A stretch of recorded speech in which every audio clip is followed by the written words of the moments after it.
Então, boa tarde. Eu sou a Alessandra Maia e nós estamos aqui numa atividade do nosso ateliê de filosofia política, o qual eu e o professor André Magnelli, também aqui conosco, eh, neste primeiro semestre de 2024.1, estamos desenvolvendo com a turma Democracia e Realidade Social para o Direito na PUC do Rio de Janeiro. Então, em primeiro lugar, gostaria de agradecer ao André, que torna possível esse momento, que nos pôs em contato e que vem colaborando conosco, e também à professora Fernanda Alcântara, né? Fernanda Henrique Cupertino Alcântara, né? Que nos honra muito hoje em vir conversar com a turma. E a Fernanda, ela é, né, membro da Sociedade Brasileira de Sociologia, da Martineau Society, que está no Reino Unido, da Associação Brasileira de Pesquisadores de Economia Solidária, do Sindicato dos Professores, né, de Juiz de Fora. Ela também faz parte da Rede Brasileira de Mulheres Cientistas, eu também, né, que bom. E ela possui graduação em Ciências Sociais pela Universidade de Juiz de Fora, mestrado e doutorado pelo antigo UPERJ, né, no qual o André também, né, eu também fui aluna de lá, não de aluna externa, mas também, então, um ambiente ali em Botafogo, onde muitos de nós, né, que temos cara à teoria política e à ciência política, à sociologia política, e passamos, mas também, né, tem essa especialidade do direito urbanístico pela PUC Minas, graduada em direito também, como vocês, viu, turma, né? Um dia, né, gente? Ela já é, vocês ainda estão em processo. E pós-graduada em direito e processo do trabalho pela LFG, e direito notarial e registral também pela LFG. Tá? Então, a área de atuação da professora Fernanda, né, é a sociologia, mas também com ênfase em ação coletiva, teoria sociológica, institucionalismo, políticas públicas, cooperativismo, ação e economia solidária, sociologia do trabalho. Tá? Os livros recentes, vamos lá. Livros recentes, coautora de Cooperativismo Popular, Reflexões e Perspectivas, da UFJF, autora do Economia Solidária, Dilema da Institucionalização, publicado pela Arte e Ciência, Sociologia, os Clássicos do Cotidiano, Comte, Marx, Tocqueville, Durkheim e Weber, e Teóricas Clássicas e Sociologia, de 2021. Também é tradutora, revisora, editora, enfim, né, uma colega, né, brilhante que muito nos honra hoje em vir conversar conosco. Por favor, turma, aproveitem bastante, né? Eles estão cheios de recomendação, viu, Fernando? Eu queria agradecer, Fernanda, pela presença. E a gente vai ter um momento de perguntas de vocês. Por favor, quando forem fazer pergunta, ativem a câmera dentro do possível, né, para que a Fernanda possa vê-los. Também, se puderem assistir também com a câmera ligada, vai ser ótimo. E fiquem à vontade também de fazer perguntas pelo chat, como acabou de ser feito aqui. Fernanda, vamos então começar a trabalhar dentro dessa concepção em que a gente tem um ateliê de filosofia política, em que a gente trabalha com autores e autoras que têm uma contribuição para o pensamento filosófico, político, social, é, como um todo, e sobretudo no âmbito da modernidade. E você está trazendo, então, uma autora que não está dentro do cânone. É o primeiro, digamos, primeiro encontro que a gente vai fazer, que estamos trabalhando com alguém que não está no cânone. Talvez o CIES seja um outro também que não está propriamente no cânone do pensamento da filosofia política. Então, tem muita gente aqui que nunca ouviu falar, e seria bom, então, a gente escutá-la, uma exposição apresentando quem é a Martineau, e numa perspectiva em que a gente possa também pensar não somente quem é, o que ela pensou, o que ela fez no seu tempo, mas também como é que ela nos municia com conceitos que possam servir para pensar o nosso próprio tempo, nossa própria sociedade, pensar o hoje, de alguma forma também pensar de como que eles podem se tornar práticas, eventualmente. Então, por favor, a palavra está com você, fique à vontade de fazer a exposição. Vamos nessa. Bom, queria agradecer a Alessandra, você, André, pelo convite. É sempre muito bom pensar com públicos diferentes, os autores que a gente estuda, o conteúdo que a gente estuda, porque a gente vai mudando foco, né? E vão aparecendo recortes, talvez até mais interessantes, e a gente vai percebendo também quais são as lacunas que existem nas falas, né, que a gente produz sobre esses autores, esses autores. E no caso da Martineau é sempre um experimento. Então, agradeço a oportunidade de estar falando com o pessoal da PUC. Já é meu segundo encontro com o pessoal da PUC, a Carla Soares, que foi da minha turma de Sociologia, ela é professora também, né, da PUC do Rio, e ela me chamou, acho que ano passado, para fazer um encontro com a turma dela. Então, agradeço também os alunos por estarem aqui, e as alunas, né, estarem com a gente para esse debate. Bom, como é que a gente apresenta a Martineau, né? Tem várias formas disso ser feito. Eu parei, estava escrevendo agora a minha tese para titular, que já está no finalzinho, então estou tentando ali fechar alguns temas, e é sobre a Martineau. E enquanto eu estava escrevendo a tese, pensando nesse nosso encontro aqui. Uma das coisas é essa, né? Como é que a gente apresenta a Martineau? Eu acho que uma das questões é a gente ficar repetindo sempre os mesmos fatos numa tentativa de divulgação científica que começa sempre por, olha, existe essa pessoa aqui, essa pessoa nasceu em tal período, essa pessoa dialogava com fulano, escreveu tal coisa e tal. E a gente já conseguiu chegar nesse patamar de apresentação, né? Acho que a última palestra que eu dei, que eu citei aqui até na conversa, que foi em Recife recentemente, eu me dei por esgotada com relação a isso. Quer dizer, a gente apresentar a Martineau está feito, né? Eu acho que foi o último encontro que eu fiz falando sobre essa trajetória da Martineau, porque se vocês colocarem no Labemos, tem um podcast que eu gravei fazendo essa apresentação, tem vários vídeos na internet, né? Mas algumas questões são importantes para um público que está tendo contato com ela pela primeira vez, ainda assim, né? Que perceber como é que ela era uma autora extremamente reverenciada na sua época. Então, isso é uma coisa que a gente não pode perder de vista. Nós não estamos falando de uma autora pequena, uma autora com poucos escritos, uma autora que teve poucos holofotes, uma autora que circulava pouco, não tem nada disso. A Martineau é inegavelmente a maior autora que nós tivemos no século XIX, autora, e se a gente for comparar também com os autores. Então, no rol intelectual, a Martineau foi a maior autora que nós tivemos no século XIX, sem sombra de dúvidas. Não por opinião minha, né? A tese para titular é exatamente um capítulo para discutir isso, assim, quem lia Martineau, por que lia. Eu estava fazendo um trecho agora do Stuart Mill resenhando ela, né? Então, uma comparação que a gente sempre faz é quem era Stuart Mill, que vocês conhecem muito bem, perto da Martineau. Ele vendia pouquíssimos livros, ele era filho do James Mill, né? Assim, um economista político, ele tinha como tutor pessoas famosas, né? Ele era dono, proprietário da Westminster Review e assim, era um editor, né? A gente fala muito do Engels, mas não fala isso do Stuart Mill. Ele não é apresentado assim. Aliás, uma questão para a gente pensar: por que os homens são sempre pensados como teóricos? Mesmo que eles sejam jornalistas como Marx, ele não é dito como jornalista. Ele é um grande teórico, você nem tem como enquadrar. Mas mulheres são sempre enquadradas em funções menores. Vou lembrar que o Bourdieu, por exemplo, vocês terem uma ideia do que eu estou falando, quando o Bourdieu compara costureira com alfaiate, cozinheira com chefe de cozinha, né? E ele está falando desse apequenamento das mulheres. Então, eu estava falando que estava escrevendo agora sobre como é que o Stuart Mill se depara com a Martineau, né? Era do círculo de amizades dela, o Charles Babbage, o Malthus, né? Quando ela era pequena,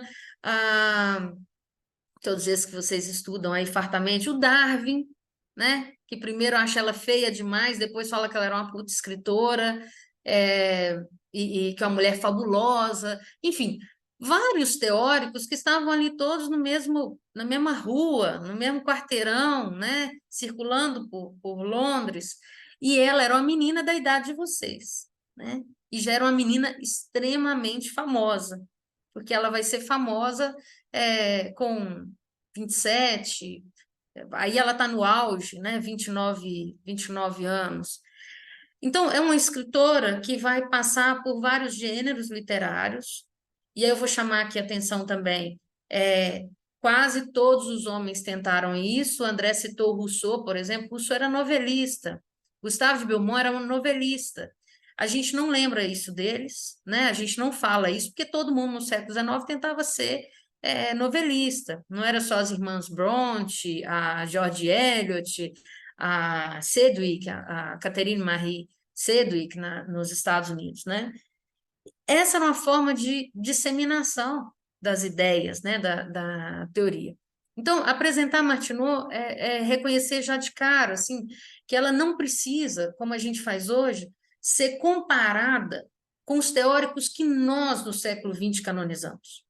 Porque no século XIX, eles não eram ninguém, né? Então, a gente faz uma inversão da coisa. Pelo nosso ponto de vista hoje, quem era Martineau? Não, eu não conheço, então ela não é ninguém. Quando, na verdade, se a gente vai fazer uma pesquisa histórica séria, na verdade, quem não era ninguém? Quem não era reconhecido? Quem vai ser feito famoso depois, né? Por exemplo, o Weber vai ser feito famoso pela Marianne Weber, que vai divulgar suas obras, que vai percorrer o mundo falando sobre ele, publicando e editorando suas obras, né? E assim tantos outros. Então, Martineau é uma autora muito lida, uma autora de vários gêneros literários, uma autora que se faz autora e que, na condição de mulher, não é criada para isso. Eu acho que esses são elementos importantes para a gente discutir aqui hoje. É uma mulher que vai ser submetida ao trabalho doméstico de uma família classe média, né? Então, ela vai aprender a costurar, ela vai aprender a bordar. Quando a família chega à falência, ela vai considerar isso como uma atividade produtiva, porque ela era parcialmente surda, então ela não poderia ser, por exemplo, professora, né? Embora tivesse uma formação muito interessante. E o que a Martineau vai produzir? A Martineau vai produzir, pelo menos, e a gente está mapeando isso, é uma coisa que na Martineau Society tem um grupo muito grande de pesquisadores lá no Reino Unido, a maioria da Europa, do Canadá, uns poucos dos Estados Unidos, e eu perdida aqui na América Latina. A gente tenta mapear toda a produção da Martineau, cada um faz com uma perspectiva diferente, né? Mas é uma produção tão grande que é difícil a gente estabelecer um rol. Então, tem alguns trabalhos que dão conta de fragmentos dessa produção.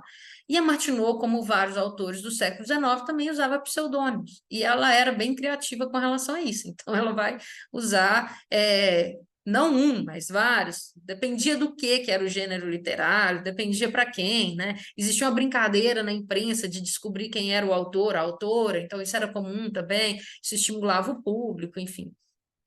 Então é difícil mapear. Mas a gente dá conta de pelo menos mais de 2.500 artigos e mais de 50 livros, né? É uma autora que entendia que a análise da sociedade não passava por um elemento apenas. Então, nenhum elemento, nenhuma instituição, ela era um institucionalista, claramente, nenhuma instituição dava conta de explicar o que era a sociedade. Então, assim, não é apenas a religião, não é apenas a economia, não é apenas a política, não é apenas a civilização, como ela vai chamar. Tudo isso está conectado. A Martineau era uma relacionista de mão cheia e uma relativista de mão cheia. Então, existia uma teia intricada de significados e de relações entre essas instituições e esses sujeitos. Os sujeitos eram condicionados por essas instituições, eles também moldavam essas instituições. E como é que a gente entendia esse mundo de coisa que se processava? A gente entendia isso observando as morais prevalecentes e os costumes. Então, eles corporificavam, isso lembra para vocês alguém, né? Vocês vão falar assim, isso é Durkheim, né? Durkheim nem tinha nascido ainda. Eles corporificavam essas morais, eles corporificavam essas noções. prevalecentes, predominantes na sociedade. E aí você conseguia entender essa sociedade. Aí tem um detalhe interessante, porque a Martineau, embora começasse a escrever, né, na primeira metade do século XIX, e tinha elementos que a gente considera hoje, chama de evolucionismo, porque ela achava que caminhar para a democracia significava que a gente estava melhorando a nossa condição civilizacional, acabar com a escravidão significava que nós nos tornávamos melhores, porque a Martineau discute muito direitos humanos, né? Então, ela é uma autora, eu vou falar disso depois, por causa do público, né? A Martineau tem uma sociologia do direito, uma pegada muito boa, muito interessante, né? Ela vai discutir legislação, ela vai discutir federação, confederação, ela vai discutir competência das unidades federativas, ela é uma constitucionalista, ela vai discutir direitos humanos, ela vai discutir implementação da legislação, ela vai ser uma das precursoras da ideia de, a gente fala, no texto dela aparece como obras públicas, mas são as políticas públicas, né? Então, as políticas públicas, tal como a gente estuda, estão lá na escola de Chicago e dos homens, porque o prédio dos homens e das mulheres é separado de ENEADAS e a sua turma fica, depois é chamado de serviço social. Elas não são consideradas como promotores de políticas públicas, né? Elas são chamadas de reformadoras, é uma forma de desqualificação. Assim também a Martineau, que está discutindo orçamento, está discutindo despesa do Estado, está discutindo impeachment, né? Lá nessas primeiras obras do século XIX. Então, a Martineau para a sociologia do direito ela é interessantíssima. Como é que a Martineau vai proceder nos seus escritos, né? Ela começa como uma autora que vai tentar uma brecha para testar suas habilidades.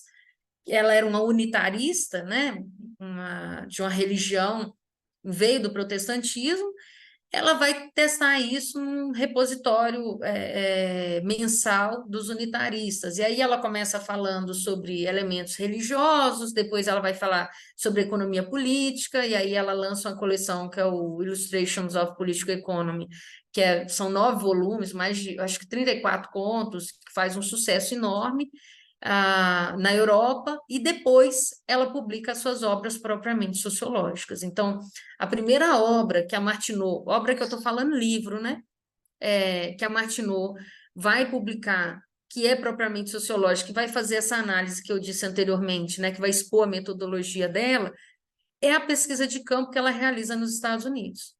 Isso vai estar no Sociedade na América. O primeiro volume eu publiquei em 2022, que é o Política, e está saindo agora o volume Economia, que é um volume mais denso.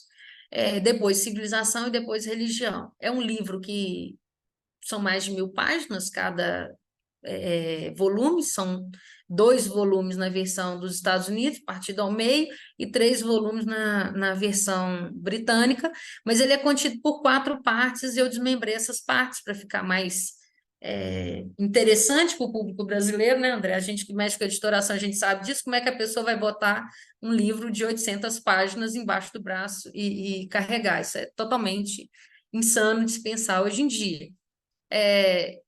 A gente desmembrou em 4 partes, vão ser 4 volumes desse livro. Nele tem a pesquisa de campo dela nos Estados Unidos, que é sobre a democracia. Então, a Martineau vai falar sobre como os princípios da democracia norte-americana, aquilo que os norte-americanos falam que são e fazem, não eram exercidos por eles. Você não consegue visualizar isso, né? Eles não têm nada, eles são despóticos. Nesse mesmo período, quando a Martineau está chegando nos Estados Unidos, quem está saindo de lá é o Tocqueville, que é um autor com o qual vocês certamente estão muito aí familiarizados, né? Não tem notícia do encontro dos dois, tem notícia apenas de que o Tocqueville recebeu o livro da Martineau e disse que, antes de publicar o segundo volume dele, em 1840, da Democracia da América, disse que não ia ler, né? Mas é preciso mais do que isso para a gente pesquisar depois, tem muitas caixas em aberto. Mas a Martineau vai fazer essa pesquisa, vai publicar esse livro em 37 e vai publicar também o Como Observar Morais e Costumes, que esse eu publiquei em 2021, a tradução dele. O Como Observar Morais e Costumes é o primeiro vou usar manual, mas é um termo pejorativo, né? Manual de metodologia das ciências sociais humanas. É o primeiro, é inegável, assim. E se você pega, pelo menos do que a gente conhece hoje, né? Se você pega esse livro e lê hoje, tirando as referências que ela faz sobre a capa que protege o livro é uma capa de couro encebado. Como é que você vai fazer com o cavalo quando você está pesquisando em campo? Como é que você faz com a chuva quando você está dentro de um carroção? Tirando essas coisas, e a gente lê ele pensando na contemporaneidade, você aplica completamente no seu raciocínio e nas aulas que a gente tem de antropologia, sociologia, metodologia, né? Eu uso muito esse texto, inclusive, eu dou aula de metodologia na Unirio, aí no Rio de Janeiro, no mestrado em Direito e Políticas Públicas, né? Então, é um livro precioso para mim, porque geralmente os alunos de direito não têm metodologia, ou tem só uma metodologia. E é um livro que tem a parte epistemológica, né, que vai fazer uma discussão interessante sobre bias, viés, preconceito, julgamento de valor, o que é o conhecimento, como é que você se relaciona com o seu objeto de observação, principalmente nas ciências sociais, né? Como é que esse objeto se coloca para nós, esse objeto que não é passivo, né? Esse objeto que também tenta te convencer, ele tenta te manipular, como é que essas versões de verdade aparecem, né? Já o Sociedade na América é a aplicação desse livro. É a pesquisa de campo se desenvolvendo e ela problematizando essas questões. Aí, o André me deu só 30 minutos, eu não sei quanto tempo eu falei. André, quanto tempo eu já falei? 15? 20? Fique à vontade. Vai indo. Se precisar de mais, não tem problema. Não, mas tem uns 15 minutos ainda? 10 minutos? Eu Tem, voltei, tem eu voltei. tranquilo. Caiu a luz na minha casa e eu voltei agora, estou no celular, então estou aproveitando muito. Já adorei essa parte aí do Tocqueville, já tenho perguntas já. Tá Então, bom. só para te situar, Alessandra, a gente esperou um pouquinho, depois a gente falou, então vamos continuar, porque eu não sei quando é que você vai voltar. Aí, aí eu apresentei um pouquinho ela, falei um pouquinho do ateliê e seguiu. Imagina, Mas imagina, perfeito, gente. Vocês que me desculpam, mas é a Light, né? Não sou eu, assim, aqui na minha casa. E questões de obras se cair públicas. aqui também, vocês já fiquem avisados, porque Valadares faz 42 graus todo dia, então o ar-condicionado sobrecarrega o sistema e aí cai de vez em quando, quase sempre. Mas eu falei sobre a Martineau, o desenvolvimento dela, a relação com o círculo de intelectuais, falei sobre essas duas obras e falei sobre sociologia do direito. Então, eu queria puxar um pouco assim para sociologia do direito, eu acho que para fazer uma passagem aqui com você, que eu acho que talvez interesse ainda mais o pessoal do direito, né? Essa problematização que a Martineau vai fazer sobre o direito, ela é bastante interessante porque quem que a Martineau lia? Quando adolescente, ela lia o Hobbes, ela lia Rousseau, ela lia Montesquieu, né? Esses autores vão sendo citados no texto dela, ao contrário do que a gente via no final do século XIX, que a autoria não aparece, a Martineau era uma metodóloga, então ela citava as fontes, ela citava até as páginas, que é uma coisa que a gente não vê acontecendo nem hoje, né? E olha a quantidade de material que a gente tem aí disponível, a gente tem dificuldade com alguns textos raros, mas a gente tem muitas possibilidades, talvez a gente não saiba manusear. Ela não, citava a edição, citava o ano, citava a página, quer dizer, ela tinha uma consideração com quem estava lendo ela, né? E por que o direito era importante para Martineau? Assim, primeiro porque o direito, ele consolidava essas morais, então ficava mais fácil para você entender que sociedade é essa, na medida em que o direito demonstrava para a gente qual era esse arcabouço de morais que estava povoando essa sociedade num determinado momento. E aí tem dois exemplos que eu acho que são muito interessantes, que estão lá no livro que vai ser lançado agora, o Economia, e que são, assim, densos o suficiente, eu acho que para abrir um debate bacana. Ela era uma abolicionista, né? Ela sai dos Estados Unidos corrida, porque deixaram ela entrar no Sul, mas ninguém entrava no Sul, segundo os relatos da Martineau, inclusive livros não circulavam de abolicionistas. Então, a Martineau entra como uma pesquisadora e proibida de se manifestar. Só que, numa das reuniões de abolicionistas no Norte, ela acaba se manifestando porque ocorre uma tentativa de linchamento, né? Então, pedem para ela falar, ela se sente receosa, mas ela diz: eu sou uma pessoa pública, eu deveria também assumir eticamente a minha condição de pessoa pública que precisa se manifestar numa situação como essa, né? Onde a gente pode ver o direito aí como né, entrave. Primeira questão da conformação da União nos Estados Unidos, né, de 13 colônias que saem pela independência dos Estados Unidos enquanto colônias inglesas, as outras vão entrando na confederação, né? Então, isso é uma questão importante para Martineau, porque a Martineau coloca isso como uma violência e não como adesão. Olha que interessante. Ela é uma constitucionalista. Ela vai dizer a confederação é, acima de tudo, uma força política. Então, olha como uma visão bacana para a gente poder discutir. Uma força política que se exerce sobre os outros territórios. Então, os outros territórios que vão sendo agregados, eles não entram, entre aspas, voluntariamente, né? Se a gente for pegar hoje os 50 estados nos Estados Unidos, na época eram 22, eu acho, ou 26, e ela percorreu 22. Você vai pegando cada um entrando em separado por conta dos embates políticos sobre o território. Então, eles vão sendo forçados a entrar, né, nessa confederação pela demanda política de sobrevivência também. Então, isso é uma questão. Como é que o direito de cada um desses estados vai sucumbindo à ideia de união? E você faz isso por sobrevivência política. Esse é um ponto. Outro ponto que ela coloca interessante sobre direito também é da usurpação do Texas. Eu acho que é uma das únicas autoras nesse período que vai discutir isso. Eu não me lembro de outro autor, né? Então, a Martineau chega aí até o Golfo do México e ela, naquele momento, olha, no calor das emoções, o México estava sendo invadido pelos Estados Unidos, uma invasão que foi assim filtrando, né? E depois ocorre a tomada do território, e ela coloca isso é uma questão dos detentores de escravos no Sul. Eles precisam de representatividade na União. E, ao precisar de representatividade na União, o Texas é fundamental como mais um território incorporado, que é uma questão que a gente pensa pouco, né? Como é que o direito é manuseado, inclusive, para que os nossos interesses, que são interesses de toda a ordem, sejam representados, né? Que a gente ganha a disputa de versões, a disputa, enfim.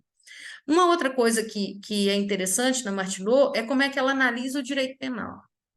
E aí ela vai visitar penitenciárias, ela vai discutir uma herança que... Eu não lembro do Foucault, eu já falei isso em outra ocasião, não me lembro onde, mas eu não me lembro do Foucault, na História das Prisões, falar sobre o Howard. A Martineau coloca ele como um grande teórico da época, porque ele era um pesquisador de campo. Ele sai passando em todas as penitenciárias que ele tinha notícia para discutir, né, quais eram as condições dessas penitenciárias na época. E a Martineau vai discutir como os apenados eram tratados e como é que a mão de obra dos presos deveria ser considerada não como algo menor, mas que deveria ser incorporada, inclusive, numa condição de quê? De restabelecimento deles na sociedade. Então, é uma questão muito interessante e que passa despercebido para a gente, né? Por fim, ela vai discutir o direito sendo manuseado contra as pessoas. Então, ela vai dizer, o detentor de escravo, ele acha que ele é livre, e ele usa a ideia de liberdade para justificar o submetimento que ele faz dos negros. Mas isso não é uma possibilidade real, isso é uma impossibilidade técnica. Porque se existe liberdade, essa liberdade não existe para o detentor de escravo. Porque nos Estados Unidos, que é o caso que ela está estudando, você não poderia libertar o seu escravo. Você não poderia educar o seu escravo. Você não poderia definir qual era o regime de relação com o seu escravo. E aí ela vai citando pessoas que eram desobedientes civis. Por exemplo, uma senhora que coloca os escravos para comandarem a sua fazenda e educa os seus escravos. Né? Ela fala, isso aqui é uma desobediente civil, isso é uma criminosa, né? Para o Estado. Mas veja, o que ela está fazendo? O que ela está fazendo é o que é adequado. Ela está tratando essas pessoas como seres humanos que são. Um ser humano não pode submeter outro ser humano. E o direito é usado inclusive os princípios que vão fundamentar o direito, usado contra as pessoas, e não para proteger as pessoas. Eu acho que esses são os exemplos mais interessantes. Para fechar, eu queria apontar o seguinte: essa discussão sobre a liberdade, ela é muito atual hoje em dia. Nós ainda continuamos manuseando o discurso sobre liberdade para fazer atrocidades, né? E uma das coisas que a Martineau fala, quando vai falar sobre impeachment e linchamento, por exemplo, os negros que eram queimados vivos, né? E ela fala isso acontece o tempo todo, apesar das pessoas falarem que era uma exceção, isso acontece por causa de uma figura que era um coronel, Lynch. Não sei se vocês já ouviram falar sobre eles, meninos, mas eu passei o curso de Direito inteiro sem ouvir essa explicação. Fui descobrir com a Martineau. O Lynch estabelece um tribunal de exceção por causa de acusações contra negros, num território onde o Estado estava ausente, e a partir disso ocorre a figura dos linchamentos, né, tal como a gente conhece no Brasil ainda hoje, que são as execuções sumárias. E ela vai relatar isso, como os negros, que eram uma afronta para a sociedade, ou suspeitos de qualquer coisa, por exemplo, suspeitos de sedução e amalgamação, né? Eles serão punidos com a fogueira, né? E ela vai dizer, o direito penal, você nunca consegue entender ele, porque ele é discricionário. Eu nunca consegui entender por que as pessoas eram condenadas à morte. Isso não tinha um critério claro, isso não era objetivo. E ela vai estudar esse fenômeno. Eu falei que era para fechar, vou fechar com essa questão. Se a liberdade era um problema, da forma como ela era manuseada, era também um problema porque quem manuseava ela equivocadamente eram os cavalheiros, não o povo. Ao contrário do Tocqueville, a Martineau vê o perigo da dissolução da democracia não no povo. O povo tem que se manifestar. A democracia só existe se o povo se manifesta. Então, ele não era um risco para a democracia. O problema são os cavalheiros, o problema é a aristocracia. E a aristocracia é quem lincha. A aristocracia, essa elite, é quem vai seduzir o povo. Essa elite é quem vai jogar o povo contra o povo. Então, ela vai citar um exemplo muito interessante, que é o exemplo da disseminação de ódio e de informações falsas. Isso tem nada a ver com a nossa realidade de hoje, né, gente? Apesar de ser 200 anos atrás. E ela vai falar assim, ela não usa o termo psicopata, né? Ela vai dizer, esse mal, esse sujeito inescrupuloso, esse sujeito perverso que está na sociedade, que é o detentor de escravo, ele, ao mesmo tempo que ele vai linchar esses escravos, que ele vai condená-los, que ele vai maltratá-los, ele é um sujeito extremamente atencioso com a sua mulher e com seus filhos. Isso lembra Hannah Arendt, né? Eu acho que foi a Alessandra quem citou. Ele é capaz de generosidade e misericórdia. Veja, porque o perverso, o mal, ele não aparece como malvado, escancarado, esse diabo, esse demônio. Não, ele aparece de diversas formas. E a gente não consegue entender que ele encarna também esse ódio. E que esse ódio é um ódio a uma categoria, não é uma pessoa, não é momentâneo. Ele segue se dissipando no tempo, né? Ele vai se disseminando no tempo. Então, são categorias muito interessantes. Eu acho que a gente podia falar que muito tempo não é a questão, né? Que a Martineau vai manuseando e relacionando ela com a sociedade, e o direito é apenas uma estratégia para entender como é que essa sociedade funciona, assim como a economia. Quando ela vai falar, por exemplo, que é um tema caro para a gente, sobre o Banco Central, quem é que regula a moeda, quem é que vai discutir como os pagamentos públicos e as melhorias internas vão ser feitas, como é que o comércio externo vai funcionar, como é que a infraestrutura vai ser providenciada, como é que a manufatura se instala e se desenvolve. E aí, um ponto, né? Como é que as mulheres e as pessoas de cor, esse é o termo que era usado na época, não recebem atributos de cidadania, né? É negado a elas. E ela vai chegar à conclusão de que não existe democracia onde isso acontece. onde mulheres são tratadas como seres menores, onde negros são tratados como seres menores, onde mestiços são tratados como objetos sexuais e são explorados institucionalmente, oficialmente, com a legitimidade garantida do direito de que eles são corpos a serem possuídos, né? E ela vai falar sobre as mulheres quadruns, que são descendentes em um quarto de negros ou de indígenas e são legalmente vendidas como escravas sexuais, né, nos Estados Unidos. Bom, eu encerro por aqui, eu queria mais ouvir vocês, já que vocês leram o texto, então vai ser um prazer para mim saber também qual é a percepção, críticas, enfim. Obrigada, gente. Obrigada pelo convite.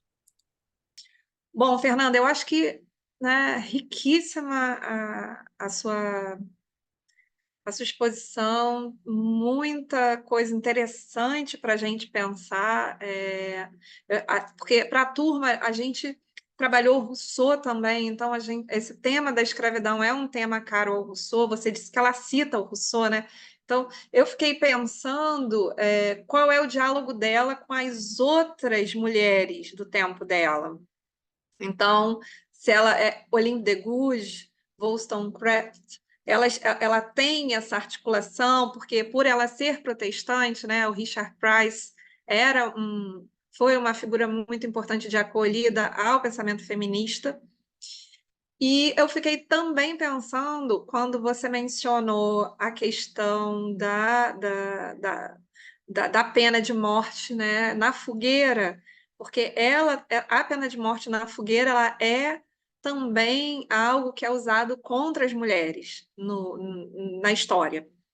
Então, também fiquei pensando se ela faz essa associação, né? Então, assim, meio que para começar, porque eu acho que eu vou pedir aos alunos que se inscrevam pelo chat, quem quiser fazer perguntas à Fernanda, né, que por favor se inscreva no chat para a gente poder abrir para as perguntas, mas eu já, né, começo fazendo, né, essas indagações, né, tanto a respeito desse contínuo, né, ou seja, sobre a questão do assassinato, né, da pena de morte, que é algo que a gente trata também, né, como os contratualistas eles eram muito, assim, era algo muito do tempo deles, né? Vamos tratar do Estado e esse Estado com a pena capital, né? E eu acho que esse é um ponto muito interessante para a gente refletir. Então, se você puder, né, contribuir, eu acho que eles já começaram as perguntas, então, se você puder dar o pontapé inicial.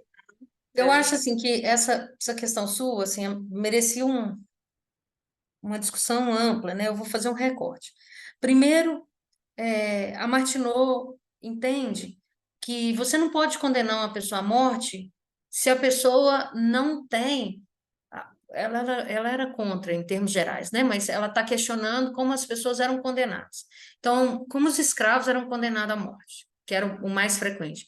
Se os escravos não recebem educação, se eles não têm um desenvolvimento, a reflexão sobre aquela situação, sobre o cometimento de crime, como é que eles vão ser condenados à morte? Então, ela cita o caso de uma menina que não se tinha notícia que ela era espancada nem nada, mas uma menina que um dia fica chateada, que é uma menina escravizada, e aí ela tenta colocar fogo na casa da senhora. Só que ela não consegue, porque a senhora tranca ela de castigo num quarto. E aí, ao sair, ao ser liberada, ela começa a incendiar a casa. Ela é capturada e ela é condenada à morte, né? Como é que essa menina vai ser condenada à morte? Essa menina foi condenada à ignorância antes. Ela não tem como saber quais são as circunstâncias que estão sendo ali discutidas. Por exemplo, a própria vida, se a vida dela não vale nada. Então, ela vive numa situação tamanha, e a Martineau faz um jogo de exceção com isso. Você não pode cobrar dos pobres que eles têm uma determinada conduta porque eles estão em situação de emergência. Pobres que ela está falando, pessoas miseráveis, né? Você não pode cobrar de pessoas que não são instruídas que elas tenham alguma reflexão sobre o que é o direito ou de cumprimento das normas, se elas sequer sabem ler, né? Se elas sequer sabem olhar as horas no relógio, enfim, se elas não têm condição de de se apropriarem de discussões que são importantes para a sua formação moral. A questão das mulheres como condenadas, ela vai abordar no Sociedade na América, nesse volume que foi publicado no Política, a não existência política das mulheres, em que ela vai questionar o seguinte: as mulheres pagam impostos, as mulheres são proprietárias, as mulheres são detentoras de escravos, elas são responsabilizadas se elas espancam seus escravos, ou seja, tinha lá uma exceção, que era você, escravo era coisa, era chamado inclusive de estoque, né, de gado, e podia ser tudo, menos algumas coisas, mutilação e tal. E você tinha uma multa para isso. Essa multa para mutilação, ela era pequenininha. E a multa por ensinar o seu escravo a ler era 10, 20 vezes maior do que essa, né? Então, mas as mulheres que faziam isso eram condenadas, só que elas não podiam participar politicamente. Então, aí existe um erro. Ela não vai falar do extermínio de mulheres, da condenação à fogueira, pelo menos assim, nesses textos iniciais, não. Eu não saberia agora te indicar um. Agora, sobre o Rousseau, e aí linkando com a questão das mulheres, né? Eu não me lembro da Martineau questionar o fato do Rousseau ser um machista extremo, né? Eu não lembro, porque a Martineau discute, por exemplo, as novelas do Rousseau, eu não lembro dela citando. Pode passar despercebida, é uma obra imensa, né? Eu não conheço a obra toda, assim, de ler, isso é impossível, eu acho. Eu vivo correndo atrás do rabo para tentar dar conta de quase tudo da Martineau, mas isso é uma coisa impossível. E mas ela questiona o Rousseau, assim, ela vai citar nas epígrafes, o Rousseau aparece, ele aparece no texto como referência, referência principiológica, né? Então, é aí que ele vai aparecer para ela. Enfim, acho que, não sei se eu toquei nos temas, né? A grande discussão é: mulheres têm direito à educação. Se elas são condenadas, elas também têm direitos a serem observados. Esses direitos não são observados. Mulheres têm direito à sua integridade física, né? As mulheres não podem ser revistadas. A Martineau, já adulta, mais velha, com 50 e poucos anos, ela vai discutir não só a lei do milho, até ser revogada na Inglaterra, né? Isso é obra da Martineau diretamente, assim, ela concilia parlamentares, né? Ela faz eles voltarem a conversar, enfim, até a revogação da lei do milho era uma batalha dela, como questiona também a lei dos pobres. O Stuart Mill, por exemplo, vai discutir a Martineau porque ela achava que era impossível a permanência, que era uma coisa assim. E o Stuart Mill já chama aquele conselho dos pobres, né? Não me lembro aqui agora, que o Tocqueville até escreve o Ensaio da Pobreza em convite desse conselho, e fala: não é bem assim, né? A coisa não é bem assim. E a Martineau fala que é improcedente. Então, assim, ela vai colocar as mulheres na defesa, e eu ia falar sobre isso, na década de 50, ela vai falar: as mulheres têm direito ao trabalho, as mulheres não podem ser perseguidas, que é a revista obrigatória, compulsória, quando a mulher era suspeita de prostituição. Então, o policial poderia parar as mulheres na rua a qualquer tempo e revistá-las, né? E a Martineau vai discutir isso até a revogação dessa legislação, porque eram abusos que eram cometidos, né? Com a desculpa de que se tinha lei. Aí uma coisa, Alessandra, desculpe, você perguntou da Olympe de Gouges e da Mary Wollstonecraft. A Martineau, ela vai, né, ter a referência do Price, ela vai... Mas tem alguns momentos que a Martineau faz umas críticas, porque a Martineau tinha um elemento conservador em alguns posicionamentos dela, assim. Ela era uma mulher extremamente progressista, mas algumas coisas para ela apareciam como condenatórias. Então, o caso da Mary Wollstonecraft, que era inglesa também, né, é uma das coisas, porque a Mary Wollstonecraft aparecia na sociedade inglesa como uma mulher escandalosa, que fez um desserviço à luta, à causa feminista, né? Então, por quê? Porque a Mary Wollstonecraft vai dar uma passeada para ver a Revolução Francesa e volta grávida de acho que é um marinheiro norte-americano, né? Não me lembro. Enfim, então tem umas questões aí. A Martineau tem muita coisa parecida com a Mary Wollstonecraft, mas muita coisa, só que não é uma autora que aparece na obra da Martineau como uma referência, né? Agora, a Martineau aparece junto com a Mary Wollstonecraft para todas as mulheres do seu tempo. Então, estou pensando aqui na Charlotte Perkins Gilman, na Flora Tristan, que é contemporânea da Martineau, na... Ai, meu pai, agora vai faltar aquela a indiana Pandita Ramabai, né? Então, assim, elas são colocadas juntas, né? E não são contemporâneas. A Mary Wollstonecraft morre muito nova, né? Com 30 anos, eu acho. E não são contemporâneos, né? Ela morre no início. A Martineau está nascendo, a Mary Wollstonecraft morreu, né? Acabou de morrer. Enfim, acho que falei um pouquinho de cada coisa, não sei se eu te respondi. Não, respondeu, ótimo. Vamos aqui que estamos com muitas. Deixa eu ver, a Luísa. Luísa, você quer ler a sua pergunta ou eu posso ler, Luísa? A Luísa Medeiros, né, postou aqui a primeira pergunta no chat. E vamos ver se a Luísa tá. Hein, Luísa? Não sei se ela vai. Vou ler então aqui. Como o artigo aborda a necessidade de uma retomada persistente da agenda de pesquisa sobre Henri Martineau e seus estudos sociais, e qual é a relação entre o apagamento das clássicas da sociologia, a violência de gênero e a violência epistemológica? Esta é a pergunta de Luísa. É uma tese, né? Tá no chat a pergunta? Tá no chat a pergunta, né? Depois eu posso te mandar essas perguntas, Fernanda, Eu se você... É gostaria. porque eles vão ter que fazer, né? Como a proposta é extensão, eles não só vão interagir, como eles vão produzir depois respostas a essas perguntas, entendeu? Então, então fica à Ela falou, vontade, né? Fica à vontade, comenta, né? ela Enfim, falou do artigo, mas eu não sei qual artigo que ela leu. Qual dos dois? o artigo que ela leu, peraí. Depois é só ela Eu me falar. passei para eles foi foi esse da. Peraí, deixa eu confirmar aqui. Mas eu vou responder na primeira, então, né?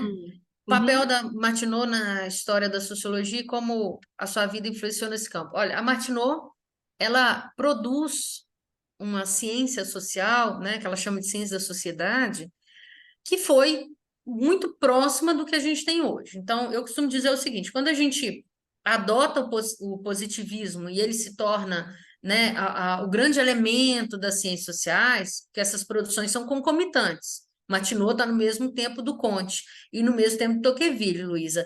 Quem são os fundadores da sociologia? Comte, que a gente tem assim, né? É quem vai nomear e depois vai retirar o nome também, vai tentar sistematizar, mas como um projeto político. Não tem nada a ver com as ciências sociais, tal como a gente vê hoje. A Martineau, que vai desenvolver uma pesquisa de campo, uma elaboração teórica que tem muito a ver com o que é contemporâneo, e o Tocqueville, que vai estudar a democracia, que tem uma obra muito curtinha. Tocqueville tem 2 livros, 3 livros, não, um ensaio, que não é livro, que foi transformado em livro agora, que são palestras, e 2 livros, em volumes, né?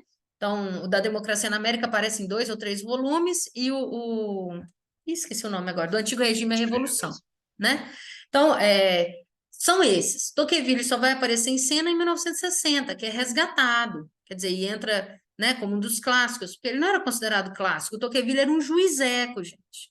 Tocqueville era um juizeco, que é juiz só porque era aristocrata. Aí você já vê a diferença entre um e outro. A Martineau, ela vai sistematizar o método, Luísa, sistematizar o método dessa ciência que estava se descolando da filosofia. Então, tal como Comte, aí a Martineau tem clareza de que tem uma ciência nova surgindo. E essa ciência nova é a ciência da sociedade, porque a filosofia é muito boa, bacana e tal, mas a filosofia social não dá conta dessa proposta e dessa necessidade, que é compreender como a sociedade funciona, as suas instituições, seus indivíduos, né? Então, ela está pensando na sociedade e ela está pensando na forma de compreensão da sociedade. Agora, como ela influenciou nesse campo?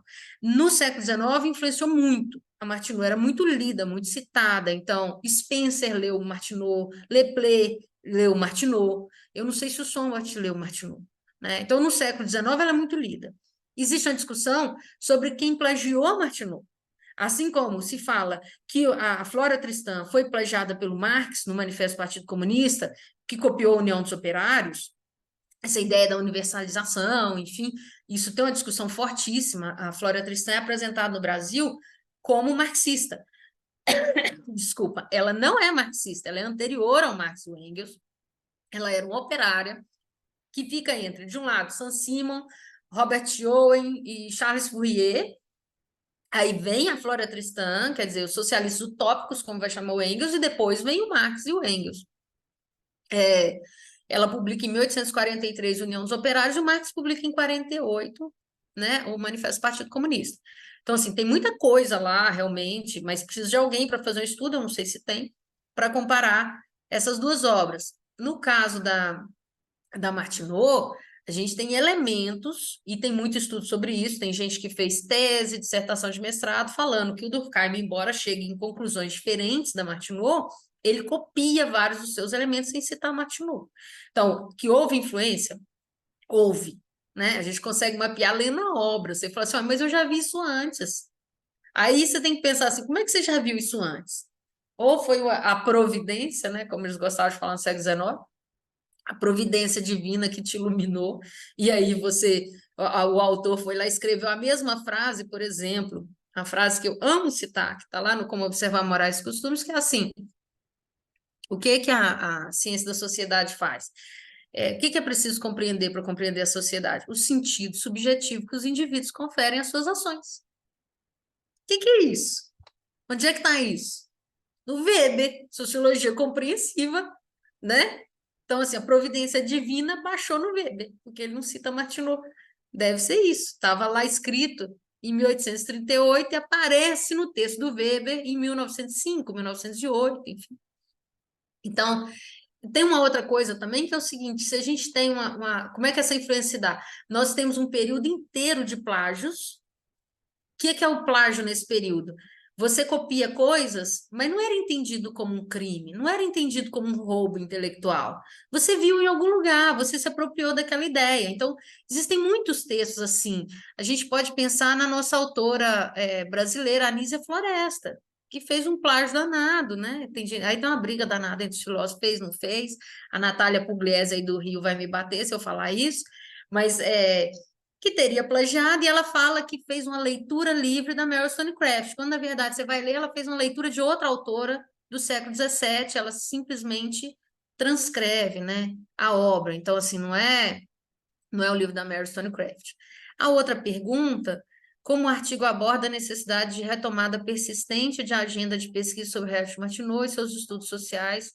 Isso aqui parece uma prova para vocês sobre o meu artigo. E seus estudos sociais e qual é a relação entre o apagamento das clássicas da sociologia, a violência de gênero e a violência epistemológica. Já sei que você leu o artigo. Esse é o argumento, Luiz. Isso, daquele artigo da Estudos Ibero-Americanos, exatamente. Isso.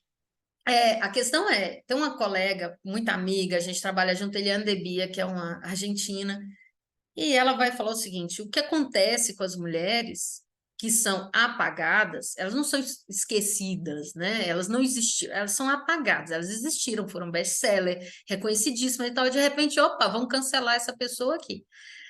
É uma violência epistemológica, e é uma violência de gênero, é óbvio que é. Então, tem professor que fala assim, e professoras também, pasmem vocês, falam assim, mas fica parecendo denuncismo, mas para quê? Para que eu vou botar uma mulher, só porque é mulher que eu vou botar no meu programa? Não, cara pálida, você não vai botar porque é mulher. Ela foi apagada porque ela era uma mulher. Por exemplo, a Martineau, ela tinha que ser justificada como uma autora masculina. Eu estou mostrando isso na tese através dos livros do século XIX que diziam que ela era uma ótima autora, uma autora masculina. Então, para você ser boa, você tinha que ser masculina, né? Então, você é violentada por ser mulher. É óbvio.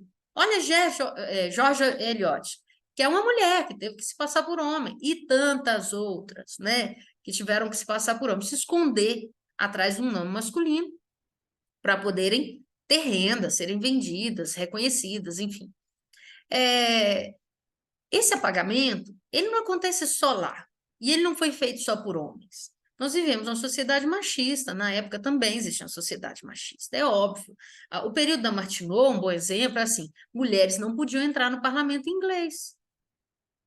Olha só, mulheres não podiam entrar no parlamento inglês, mas a Martineau, ela dava assessoria política ela era correspondente. Olha, nesse texto Sociedade na América de 1837, de uma pesquisa que ela fez entre 1834 e 36, ela falava: nós estamos para vivenciar uma guerra de secessão nos Estados Unidos. Textualmente ela está falando isso. E esse negócio da escravidão, se não for resolvido rápido, nós vamos ter uma guerra de secessão nos Estados Unidos. Ela era correspondente da Europa, não só da Inglaterra, sobre assuntos de política externa, mas ela não podia entrar no parlamento inglês. Quem era a leitora dela? A Rainha Vitória. Desde que era princesa, era a leitora dela. Então, vejam, nós vivemos num mundo misógino. Ainda hoje, nós vivemos num mundo misógino. Nós temos mulheres hoje que são extremamente misóginas, né, que publicamente defendem atitudes contra o feminismo. Não era diferente nesse período. O que eu defendo, Luiz, é que quando a gente destampa uma, a gente puxa as outras.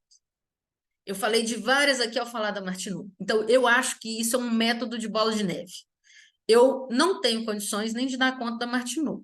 Eu me esforço muito, porque eu sou apaixonada com a Martineau. Eu acho que eu me sinto lesada por não ter visto Martineau na graduação. Tem pessoas que mandam mensagem para mim e falam assim: professora, eu sofri um estelionato, a minha graduação, meu mestrado, meu doutorado, eu não vi a Martineau. Eu entro em contato com essa obra agora, que coisa maravilhosa, obra de cabeceira. Eu me senti da mesma forma. Vamos montar um clube, porque é isso mesmo, né? Por quê? São teóricas que não falam dos assuntos masculinos apenas. Os homens são muito míopes, desculpa, André. Os homens são extremamente míopes. Eles só falam de alguns assuntos que eles acham que são assuntos interessantes. A Martineau, um dos temas que ela mais discute é crianças, por exemplo. Que autor vai discutir crianças? Acho que o Rousseau, na novela dele, falando que mulher não precisava de educação, né? Só os homens, porque a mulher tinha que ser educada para cuidar do marido, né? Não servia para mais nada.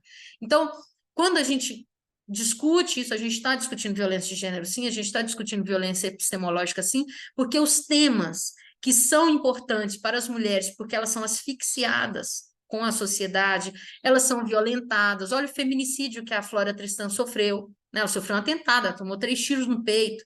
Se a gente lesse Flora Tristan, a gente discutiria isso em sala de aula.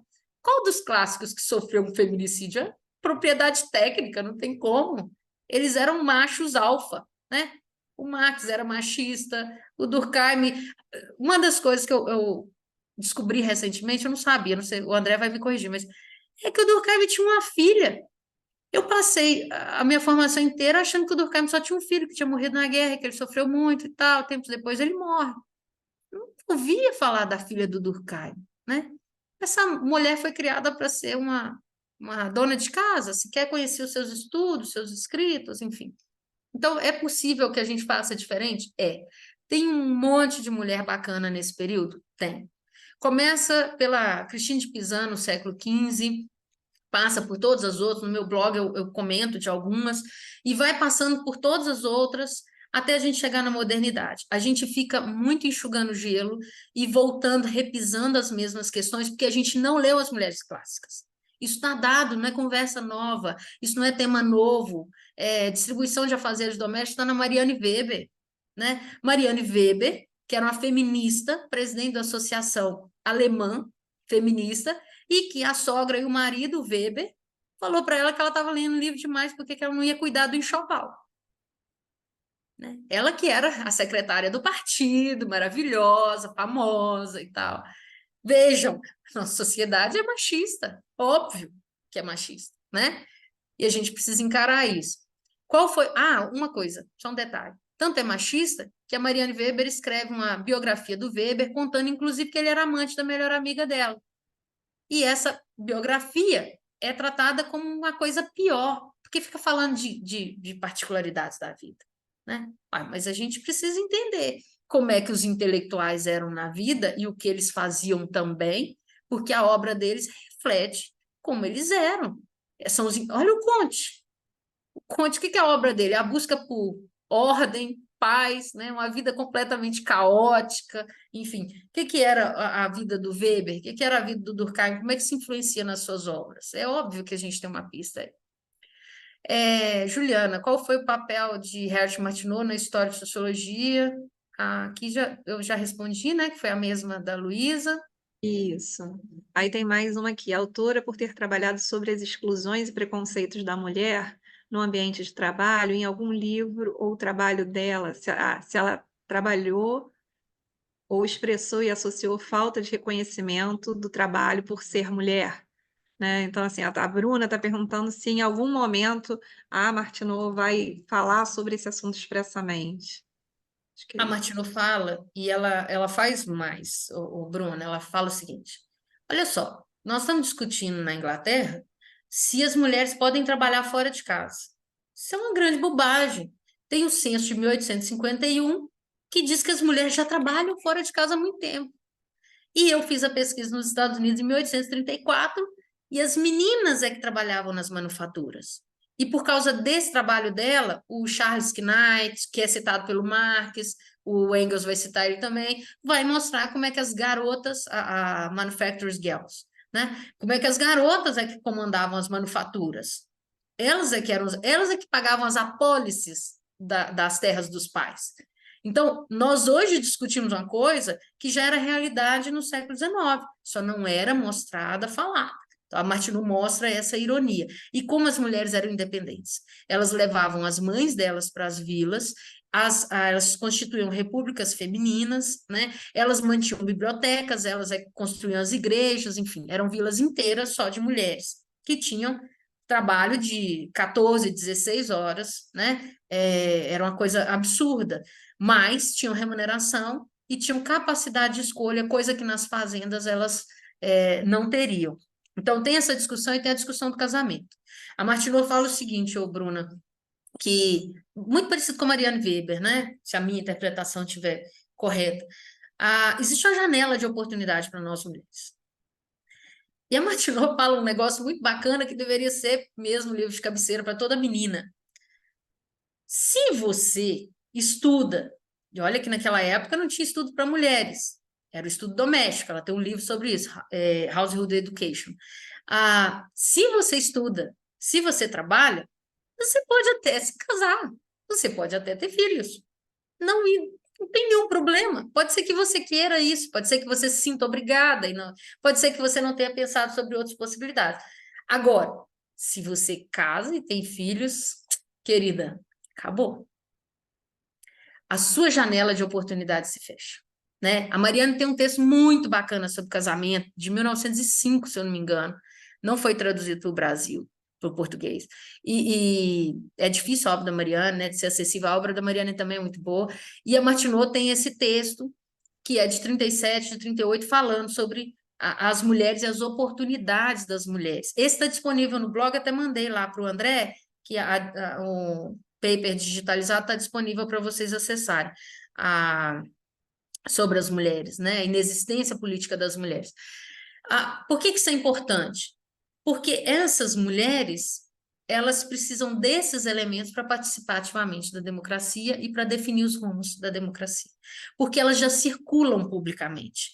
É só no final do século XIX, início do século XX, que a gente manda as mulheres para dentro de casa de novo, porque as mulheres circulavam publicamente, elas participavam das arenas públicas.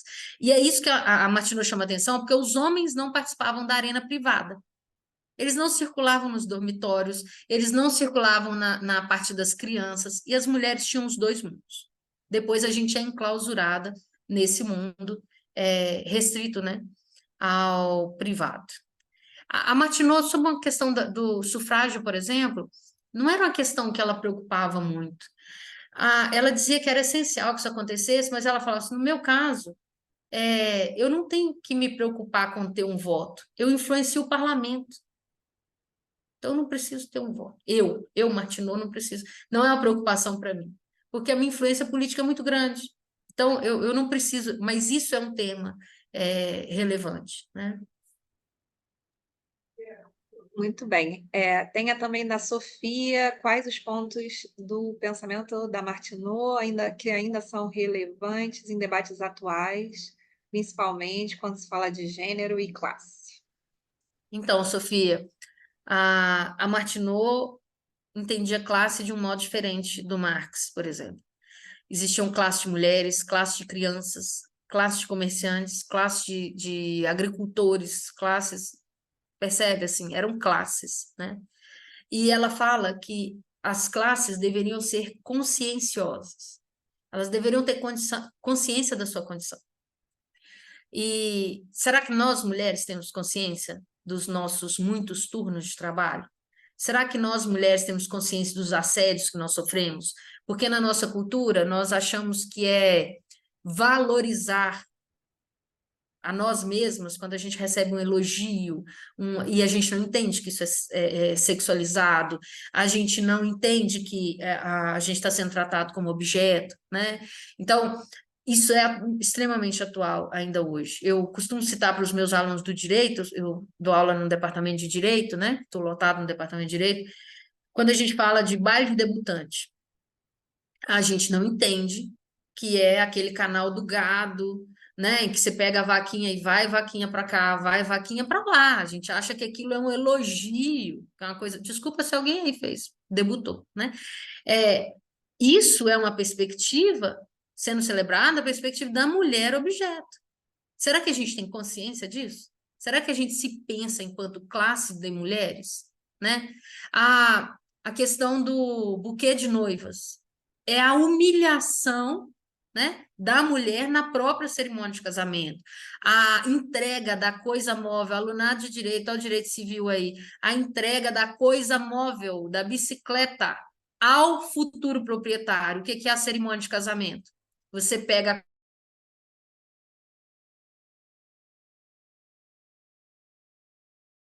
para o próximo proprietário. A bicicleta que você está vendendo, não é? Mas a gente continua reproduzindo isso até hoje. O buquê é a humilhação porque você joga para que as pessoas se ofereçam, né? Isso é o mercado de mulheres, é o mercado de casamento, né? Então, são formas de humilhação que a gente continua a reproduzir, que a gente precisa ter consciência dela, né? A Martineau, não é que ela fosse uma pessoa malvada, né? Mas ela vou pegar dois exemplos, a Sedgwick, que era uma novelista muito famosa nos Estados Unidos nesse período, a Catherine Marie Sedgwick, que foi também ameaçada, proibida nos Estados do Sul. Ela era muito amiga do Channing, que vai escrever Escravidão. Eu acho, André, que é Escravidão, Slavery, que vai aparecer no Brasil, a edição é Escravidão. O Nabucco gostava dele, o Gilberto Freire gostava muito do Channing, né? William Channing. A Sedgwick fala, eu não quero casar. Se eu for casar, eu tô ferrada, então eu vou viver solteira. Porque solteira eu tenho as cordas, as rédeas da minha própria vida. E se converteu ao unitarismo, que era um pouquinho mais progressista e dava um pouco de liberdade para as mulheres. A Martineau dizia que ela era a mulher mais feliz da Inglaterra, porque ela nunca se casou. E ela nunca se casou, mas por uma façanha do destino. Eu não quero que vocês pensem que ela é malvada, hein? Ela não matou ninguém. Mas o irmão mais velho dela morre, o pai morre, e no mesmo ano morre o noivo. Olha só. E ela fala, não fosse isso, eu seria mais uma mulher que iria pregar botão e costurar a calça, né? Que era a opção que ela tinha quando o pai morre e a fábrica dele, que ele era um manufator também, falha, né? E ia ser uma mulher de fazendeiro, uma mulher de alguém, e nunca alguém. Então, por isso, ela era a mulher mais livre da Inglaterra.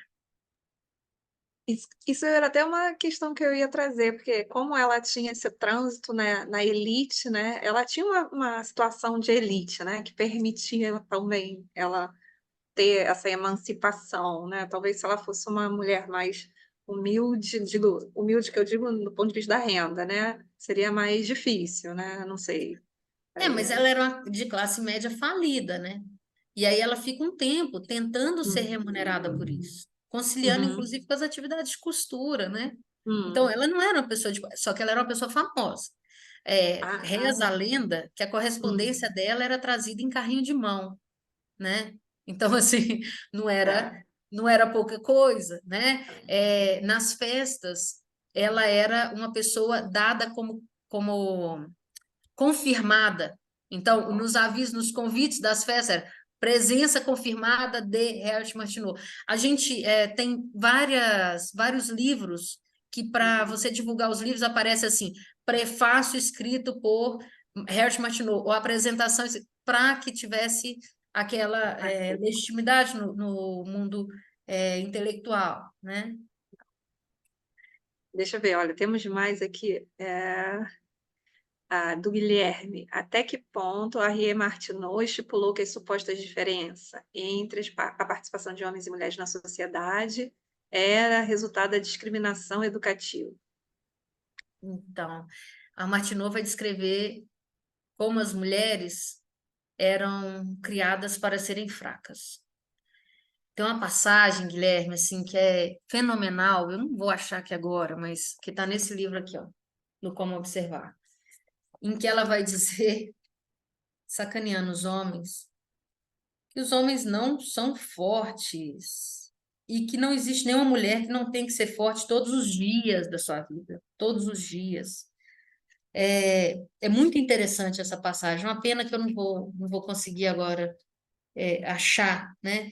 Ela vai falar que as mulheres, ela vai contar que ela, para escrever ou para estudar, mesmo numa família unitarista, ela tinha que dormir mais tarde, acordar mais cedo, comer rápido, porque mesmo para uma família unitarista, pegava mal a mulher com o livro para baixo para cima todo dia, né? Então ela tinha que fazer todas as coisas mais rápido, ela tinha que, enfim, ela tinha que encaixar em determinadas situações para que ela pudesse ter acesso.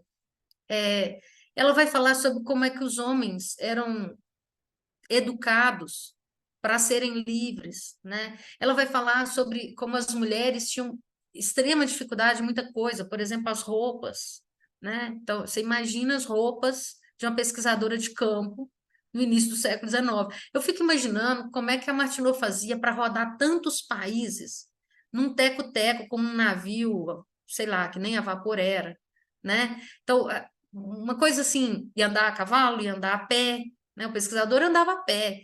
Vamos fazer um cálculo? Olha só. Em 2 anos, ela rodou 16 mil quilômetros nos Estados Unidos.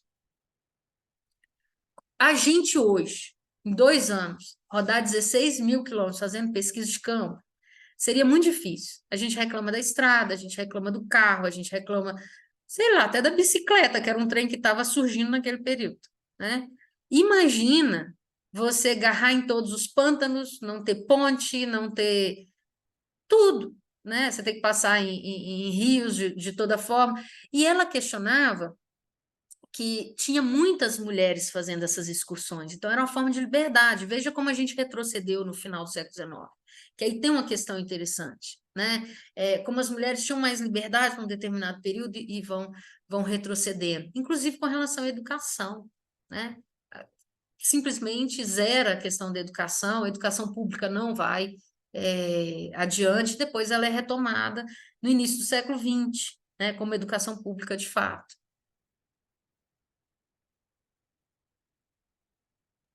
Joia. Tem aqui da Bruna Furriel também. De que maneira a Rie Martineau contribuiu para a disseminação do pensamento positivista no mundo anglófono? Então, Bruna, seguinte, primeira coisa, vamos discutir um negócio aqui. Martineau não era positivista, repitam comigo. Martineau não era positivista. Isso é uma mentira danada, safada, que contam por aí. Ó, o Conte não tinha entrada na Inglaterra. A Martineau relata, inclusive eu publiquei o prefácio dela do livro, A Filosofia Positiva de Auguste Comte, que é o livro dela, não é do Comte. A condensação que ela faz da obra do Comte com as palavras dela, vamos respeitar a autoria. E ela fala que o Comte não era lido, que ela ouvia muita coisa do Comte e tal, e que ela falava assim, mas você leu? A Martineau era extremamente ética. Ela falou assim, peraí, você está falando mal do André Manelli, mas você conhece o cara? Não, não conheço não, mas eu ouvi falar mal dele, então eu não gosto dele, né? Aí ela falou assim, então eu vou ler esse sujeito. Mas quando que ela foi ler esse sujeito, Bruna? Quando ela já tinha 51 anos de idade. Ela já era uma escritora reconhecidíssima. Gente, a Martineau era publicada simultaneamente no inglês, na Europa e nos Estados Unidos, versões, edições diferentes, e em Paris e em Luxemburgo, versões diferentes do francês. Eu não mapeei outras, eu estou citando só essa como exemplo. Isso já dá a indicação do quanto que ela vendia em livros e do quanto ela era reconhecida como uma autora importante, obrigatoriamente ser lida, né?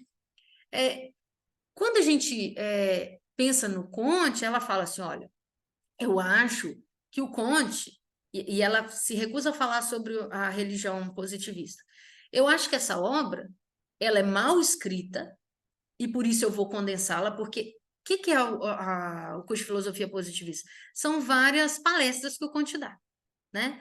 E são palestras muito repetitivas, porque o Comte tem que levar a 2, ele tem que voltar na 1, a 4, ele tem. Percebe? E ele usa esses escritos para escrever o livro, junta tudo ali e forma um livro, que era muito comum na época.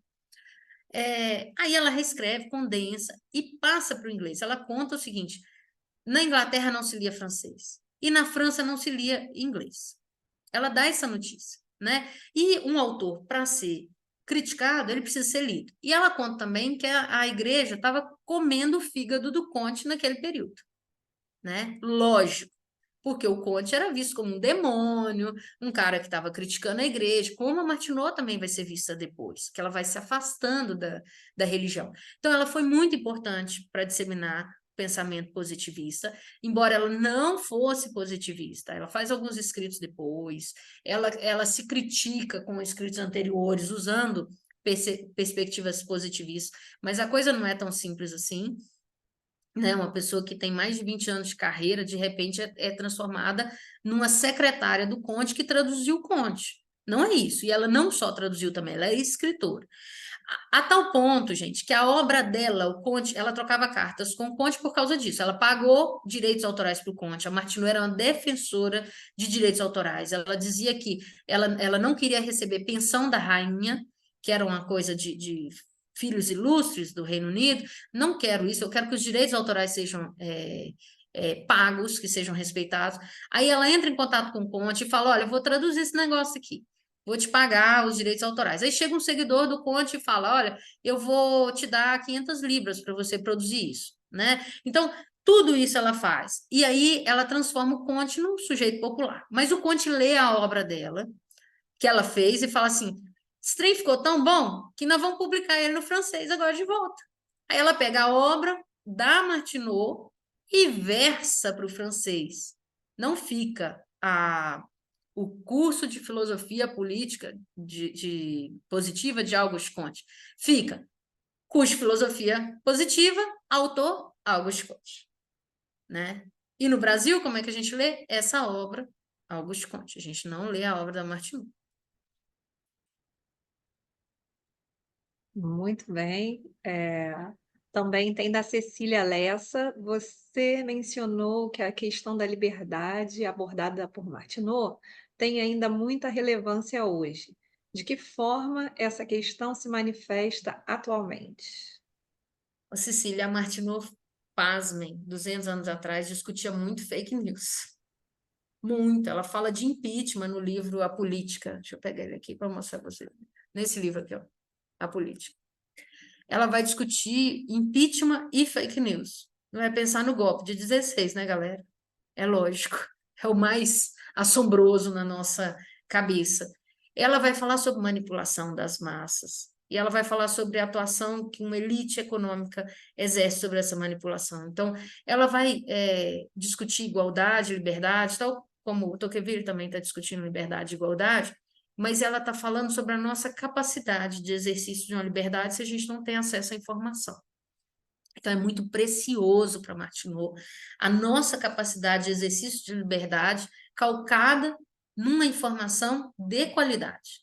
Em pegar um objeto e virar ele, como fazia o Simmel, virar ele de ponta cabeça, olhar por todos os lados, entender as versões de verdade, né? Para que você, de fato, seja livre para agir. Porque ela achava que a gente não era livre para agir, porque a gente estava o tempo todo sendo cooptado, colonizado por determinadas versões de verdade. E a gente não tinha capacidade crítica de entender isso. A gente não tinha. E olha como a gente é hoje, né? A gente vive uma polarização no Brasil que é completamente estapafúrdia. A gente não consegue. Como é que você compara, por exemplo, Lula e Bolsonaro? Né? Não tem como você fazer um negócio desse, né? Mas vai haver comparações? Vai haver comparações. A Martineau provavelmente diria: está faltando informação sobre as coisas que estão sendo discutidas. Essas informações sobre questões de fato, em profundidade. acesso aos fatos. Olha a quantidade de fake news que nós estamos tendo agora com a tragédia do Rio Grande do Sul. Isso é surreal, né? E quando a gente cruza isso com a inteligência artificial, que não tinha na época da Martineau, né? Em que a pessoa se manifestava e você tinha que pegar a ata no parlamento e você tinha que provar que ela se manifestou dessa forma, ter testemunha e tal. Hoje a gente consegue ainda driblar, inclusive isso, né? Você consegue colocar a pessoa falando uma coisa que ela nunca falou na vida. Você consegue transformar um vídeo numa coisa assombrosa, que não tem qualquer conexão. Então, é sobre isso, liberdade para agir como a gente quiser, liberdade em excesso, como diria o Tocqueville, liberdade descolada da ideia de igualdade, ainda é uma questão muito, muito atual, né? Isso. Tem também do Eduardo Guerra. Professora, você citou a questão da análise da sociedade por Martineau. Foi citado que, a partir da análise do direito de uma sociedade, poderia se conhecer melhor a moral daquela sociedade. Você poderia falar um pouco mais desse posicionamento dela? Então, Eduardo, isso a gente vê muito no Durkheim, no da divisão do trabalho social, né? O direito repressivo, o direito restitutivo, como é que ele mostra as morais prevalecentes na sociedade. O Durkheim não usa prevalecentes, a Martineau vai falar. O direito é apenas uma das instituições que nós conseguimos visualizar, né? Como é que a gente pega morais?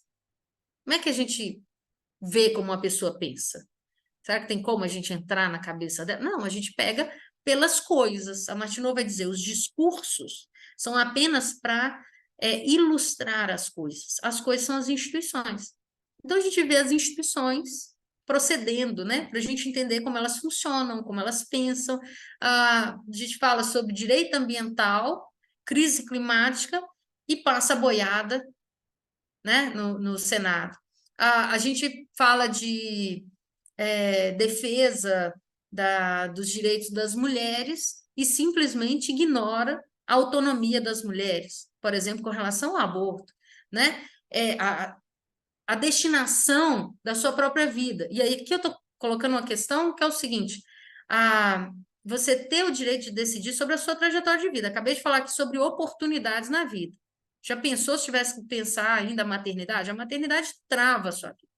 Eu amo meus 2 filhos, sou apaixonada com eles, mas eu seria mais rica sem os meus 2 filhos, não quero que eles morram de jeito nenhum, estou grudada neles. Eu teria mais tempo de trabalho sem os meus 2 filhos, né? Qual que é a trajetória? Eu assumi a maternidade, sou apaixonada com eles, me desdobro para dar conta de tudo, mas olha, eu escolhi ser mãe.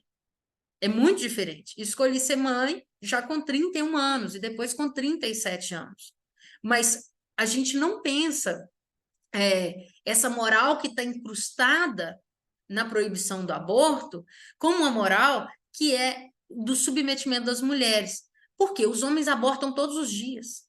Os homens abortam todos os dias. E ninguém pensa nisso. Ninguém discute isso. A gente pensa as mulheres. Se o André esquecer de levar o lanche para a filha dele na escola, ninguém vai lembrar dele. Aliás, nem se fala em paz na escola. Fala assim, mãe, por que você não fez tal coisa? Mãe, faça tal coisa. O bilhetinho é para as mães. O cuidado é sempre direcionado às mães. Veja, tem uma moral incrustada aí. Uma moral que quer reprimir, uma moral que quer fechar, enclausurar as mulheres. E onde é que a gente pega isso? Nas normas, nas leis, né? No que não é dito, né? Olha a PEC do veneno, olha a tentativa, né, de desfazimento do Código Florestal. Está muito claro isso para Martineau. Enquanto o Durkheim estava pensando lá no exemplo do direito penal, a Martineau está pensando isso em todas as esferas da vida. Como é que você pode ser condenada por açoitar o seu escravo, mas você não tem direito de se manifestar politicamente, né? Então, olha o direito aí, ele mostrando essas morais predominantes. Não é uma, viu? A Martineau fala sempre no plural. Sempre. Não existe uma sociedade, existem sociedades, existem morais. Tudo é contingente para Martineau. A Martineau fala, nós seres humanos, e olha que esse discurso é muito pesado, o Channing quase foi linchado por isso nos Estados Unidos. Nós seres humanos somos iguais, independente da etnia, ela era uma defensora dos indígenas, dos povos originários. Nós somos iguais, o que nos diferencia no modo como nós reproduzimos a nossa vida é a contingência. onde nós nascemos, com quem a gente convive, o que que a gente faz, o que que nossos antepassados pensavam, que genética traiçoeira que nós herdamos, o diabo a quatro, né? É assim que essas morais vão aparecer, sim, em instituições. Ninguém chega falando o que pensa, né? Na verdade, a Martineau vai nos alertar o seguinte, Eduardo, as pessoas tentam nos convencer de determinadas coisas. Elas tentam nos filiar aos seus interesses. Vou dar um exemplo rapidinho aqui, se tiver tempo, pode? Que é quando a Martineau revela a misericórdia e a generosidade dos detentores de escravos. Ela fala, são pessoas extremamente perversas, que fazem coisas terríveis, mas que também são misericordiosas e são generosas. Um exemplo que ela dá, ela fala, bom, tinha um escravo que queria passear no domingo a cavalo. E aí ele chega para mim e para a senhora dele, que estava fazendo visita em determinado lugar, e fala assim: olha, o patrão mandou vocês irem embora, que ele vai precisar do carroção. E aí eles saem correndo e tal, chega na casa, tá lá o senhor de escravos. E aí fala assim: ah, você pediu para a gente voltar logo, você ia precisar, porque não, nunca falei isso. Eu falo assim, eles dão risadas e tal, porque o escravo queria passear com o cavalo dele no domingo, sei lá, alguma coisa assim. Quer dizer, são generosos, né? Não confunda isso com outra coisa. Ela fala, quando tentam me aliciar? Quando falam, por exemplo, que coisas ruins acontecem com os senhores de escravos. Então, ela conta o caso de uma mulher que a dona dela, dona, né? Eu estou usando aqui os termos de época, tá, gente? Que tinha ela desde nova e tal, e que se casa e que leva ela junto para casa. E aí gostava tanto dela, era afeiçoada com ela, que fala assim: olha, quando eu morrer, e as duas tinham mais ou menos a mesma idade, quando eu morrer, eu vou eu vou deixar um testamento que você vai ser liberta. E a Martineau fala assim: coisa mais perigosa para se dizer para uma pessoa que tem quase a mesma idade que você, né? E o que que a escravizada faz?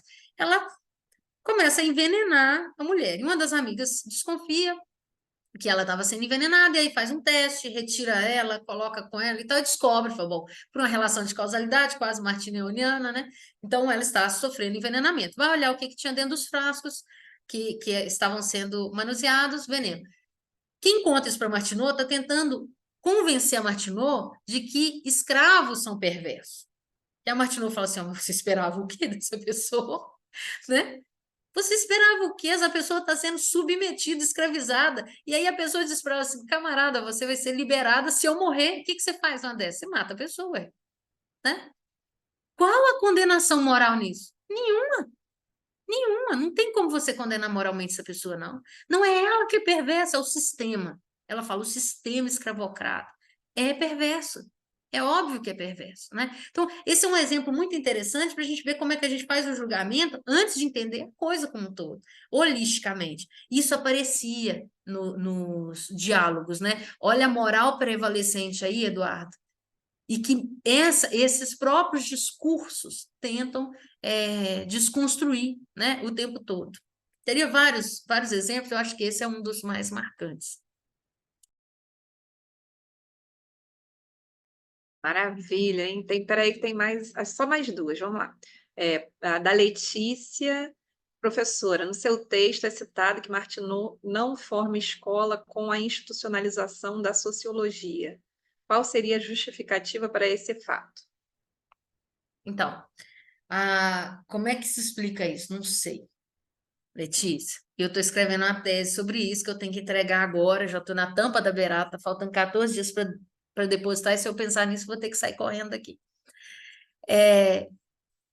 A minha tese, vou antecipar, é de que a Martineau sofreu um cancelamento. E aí, um dia desse, eu ouvi num podcast de colegas lá da Martineau Society, o colega usou o mesmo termo. Eu falei, não estou tão maluca assim, né?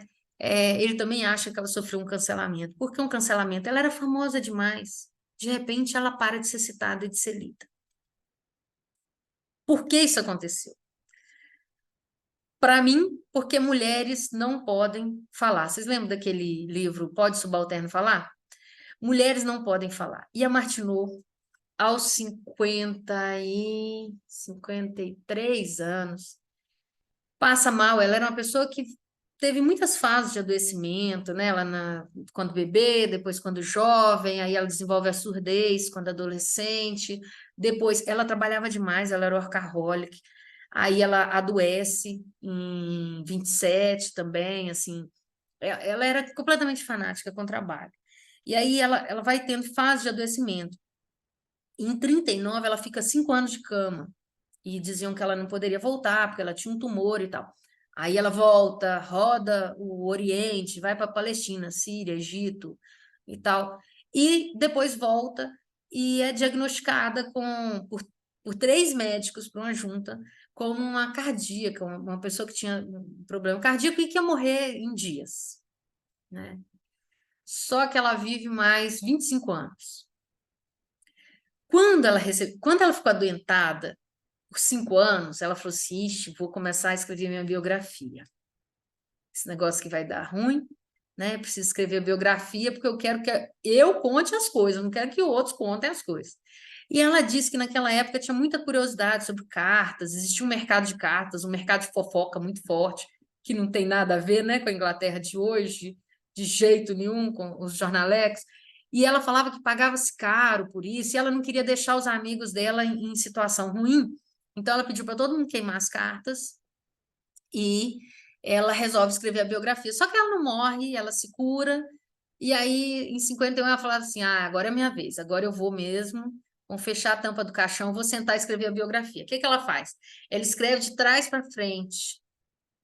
E de frente para trás, né, André? Se a gente for pegar a parte que ela estava, mais idosa, porque ela falava assim: a parte mais complicada é essa, eu vou ter que dar relato disso e deixa a infância para depois, porque em vários livros ela já tinha falado sobre a infância. E aí ela escreve tudo em 2 volumes e fala para Mary Chapman, que era filha do editor dela, que tinha falecido recentemente, que assumiu a editora, falou assim: ó, eu vou te deixar os direitos autorais, a primeira edição é toda sua, e você, sempre atenta a essa questão, né?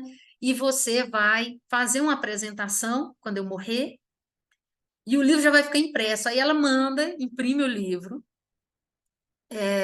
e deixa ele embalado. Já que eu vou morrer mesmo, deixa esse negócio pronto aí. Pago, né? Porque ela não era uma pessoa inadimplente, já deixa o trem pago e pronto. Bom, o que que acontece? A Martineau demora 25 anos para morrer. Ela não muda em nada nessa autobiografia. Nada. Fica a coisa lá. E quando ela morre, a autobiografia é publicada. Na minha tese, eu mostro como várias pessoas começam a cancelar ela em livros, dizendo que, tudo bem, ela era ótima, tudo bem, ela era maravilhosa, tudo bem, ela era isso, ela era aquilo. E os argumentos que eram usados antes, que ela era uma autora masculina, então, ok, bacana, agora viram pejorativos. Ela era masculina demais, ela era livre demais, ela tinha autonomia financeira, o que é isso? Uma mulher ter autonomia financeira? Ó, o final do século XIX, olha que desgraça. Então, isso começa a ser questões pejorativas e pior, ela conta coisas de muita gente na autobiografia. Então, continuar a citar Martineau a partir daí era muito perigoso para o Stuart Mill, cuja mulher, que era Harriet Taylor Mill, que se casa com ele depois do John Taylor ter morrido, é chamada de medíocre. Então ele que resenhou Martineau, que falava que ela era ótima, maravilhosa, o James Mill também, não sei o quê. Então, começa-se a cancelar Martineau sob o risco de que, se eu dou holofote para essa mulher, esse negócio continua circulando, eu estou assumindo que eu sou problemático, medíocre. Ela usa coisas como egoísta, ela conta que pessoas muito famosas, vizinhos dela, eram egoístas e tal. Então, ela sofre esse processo de cancelamento, e aí, óbvio, ninguém tem notícia dela, como é que ela vai formar escola, né? As pessoas param de citá-la, como é que a gente vai conhecer? Então, teve um apagão no século XX. Na virada, tenta-se, com algumas coleções, resgatá-la, mas já se desculpando, dizendo, ele errou mesmo, essa autobiografia não podia, que feio ter feito esse negócio, que feio ter contado essas coisas, tem coisas que a gente não fala, a gente não pode falar isso dos homens, né? A gente não pode falar isso dos famosos e tal, isso não foi legal, ela não podia ter feito isso. E aí, inclusive, é criada uma versão da autobiografia dela, na terceira pessoa, que a Fenwick Miller, que é uma feminista super famosa, escreve para tentar riscar a outra autobiografia do mapa, sabe? Então, alguns artifícios. Na década de 90, ela é resgatada fortemente por autoras nos Estados Unidos, na Europa, enfim. Aí descobre-se esse buraco, né, esse apagão que teve nas referências. Talvez até por isso Durkheim não cite ela em 1895, por exemplo. Fernanda, e ela não tinha trânsito universitário também, né? Oxford, assim, Ela como tinha é que era aí? total, os livros dela eram Tinha. livros obrigatórios na Rússia, na França, livros na escola, vem com Hum, símbolo, obra obrigatória, tal, nas traduções. Então, assim, ela não podia ir para a universidade, porque é só na década de 30 do século XX é que as mulheres são aceitas na universidade. Gente, vamos pensar aqui, ó, Weber, na Alemanha, não foi um dos podia, primeiros a exatamente. aceitar mulheres. Qual foi a Hum, primeira mulher? A amante dele, que era amiga da Marianne, depois a Marianne, né? hum, Assim, sei lá em que ordem isso aconteceu, uhum, vai. Mas não podia, as mulheres não sim. podiam ir para a universidade. A Martineau fala que ela recebeu educação de menino porque ela conseguiu tanto o ensino doméstico quanto frequentar uma escola e um internato por 2 anos. Então, assim, aí aprendeu latim, francês, literatura, Uhum. composição, que era redação hoje, né? Então, essa era a escola de menino, mas os irmãos dela foram para a faculdade e ela não Mas, foi, pois né? é, né? Então, Era assim, brabo, né? Assim, mas ela pois era é. lida nas faculdades, ela era Uhum, lida nos colégios, né? A coleção dela, Illustrations of Political Economy, era leitura obrigatória nos colégios franceses, né? E ela se torna pessoa cancelada na França depois que ela escreve sobre a Revolução Francesa, mas continua sendo comprada pelo Estado e continua sendo distribuída pelo Estado. Ela é proibida de entrar na Itália e proibida de entrar na Rússia e na Áustria, depois que ela uhum, escreve o conto O Mar Encantado, sobre a Revolução dos Poloneses contra a uhum. dominação russa. Em Olha. 1830, eu acho que aconteceu, e ela escreve em 32, 33, por aí. E é um dos contos do meio dela. Quer dizer, o Kizar fala, você não pisa mais aqui, mas ele comprava os livros em francês, porque eles liam em francês, né? Então, assim, ela estava nas universidades. Se Uhum, você olhar, Alessandra, os livros que a gente tem digitalizados da Martineau, todos são de acervos universitários, né? uhum, Então, ela estava nas bibliotecas desde a origem. Eu recebi, não dá para mostrar aqui, mas eu recebi do Michael Hill uhum, e da esposa dele, que faleceu recentemente, as coleções que são as coleções originais nos Estados Unidos. Então, assim, essas coleções já estavam presentes nas principais universidades, né? No período. Então, assim, eram lidos nos colleges, né? Eram lidos no período. Então, ela estava como autora, ela não podia ser professora, né? Ela era uhum. chamada para palestras, ela dava aula para a comunidade, a biblioteca dela era uma biblioteca pública, a Martineau era uma pessoa preocupada com os problemas. Então, assim, aparecia um problema, ela tinha que resolver aquele problema. Se você me permite, assim, o que era a Martineau como pessoa, como fazedora, a gente fala, usa o maker, né? A Uhum, fazedora de política pública. uhum, A Martineau, num lugar onde ela resolve com 40 e poucos anos, ela fala assim: eu já não preciso mais morar com a minha mãe, nem com a minha tia, nem com o meu irmão chato. Eu posso morar sozinha. Aí ela compra na região dos lagos, do lado do Wordsworth, o poeta, ela compra uma chácara. E aí ela fala: bom, é, lugar lindo, maravilhoso, paisagens maravilhosas e tal. Beleza. Como é que eu vou abastecer esse negócio aqui agora? Tá caro, tá longe o mercado, a estrada tá ruim, vou estudar agricultura. Aí ela estuda agricultura, reúne um grupo de trabalhadores dela e fala assim: vamos ter que aprender esse negócio aqui. Vocês não sabem tirar leite? Vão ter que comprar umas vacas, vão ter que comprar umas galinhas, vão ter que arar a terra. Nós temos que ter minimamente o sustento aqui, porque no inverno é ruim, porque não chega determinada coisa que eu quero ter e tal. Ela começa a perceber que as pessoas tinham um problema de moradia no entorno. Ela vai e compra, hipoteca o Denou, a colina, que era o nome da propriedade dela, ela hipoteca, loteia nos arredores e começa a assentar as pessoas. Ela falou assim, não, vocês têm problema de moradia? Vamos resolver esse negócio aqui. Então, uma pessoa que não é só na teoria que ela pensava os problemas, ela pensava na prática. E como ela era responsável pelos problemas dos outros também, uma pessoa extremamente empática e ética, né? Sempre trabalhando para o bem público. Olha, a comunidade não tem escola, então eu vou dar aula para eles sobre política externa.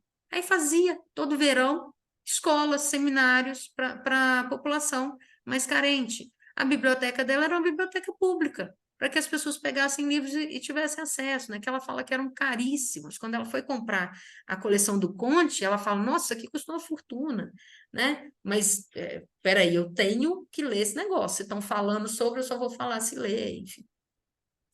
Acho que é Ótimo. isso. Olha, tem só mais duas. Não, duas. Ah, rapidinho, eu vou ler as duas e depois aí você fecha, né? Olha, é a da Anitta. Professora, você acredita que a dedicação da Martineau na sua pesquisa se deu principalmente pela liberdade que ela teve ao perder as principais figuras masculinas da família muito cedo, como o pai e o marido, que poderiam controlá-la ou limitar a janela de oportunidade dela para com o estudo? Qual era a visão dela sobre isso? Pois ela não se casou depois. Foi uma escolha consciente para que ela continuasse somente dedicada à pesquisa? Essa é a pergunta da Anitta. E a última é a da Maria Eduarda Ottoni. Oi, aqui é a Duda Ottoni. A pergunta do meu grupo já foi feita e respondida. Ah, tá, não, ela me mandou aqui no pessoal, desculpa. Então, a última é a da Anitta mesmo. Então, por favor, né, com isso a gente conclui. Tá bom. É, eu não, eu não sei, assim, a Martineau brincava com isso, né? Eu não sei se isso seria definitivo, porque, vejam, alguma liberdade ela teve. A família dela era unitarista, a família forneceu para ela alguma educação. Ah, para você entender, Anitta, a Martineau, naquela época, as crianças eram amamentadas por terceiros, né? Elas eram enviadas para casa de terceiros. E a ama de leite da Martineau era uma pessoa que era muito, eu não vou lembrar agora o veio religioso, tá? Mas era muito religiosa, extremamente religiosa. Então, a Martineau fala que aí ficava um tempo lá a criança, até o desmame, que era feito tardiamente e tal, e era cuidado por essas pessoas. Quando a Martineau volta para casa, a mãe dela, que era unitarista, fala assim, nossa senhora, você está religiosa demais da conta. Não falava nossa senhora porque ela era unitarista, mas você está religiosa demais da conta, esse negócio está absurdo. E aí ela é muito criticada porque ela era obcecada com religião, por causa desse casal que foi, né, o casal da ama de leite dela.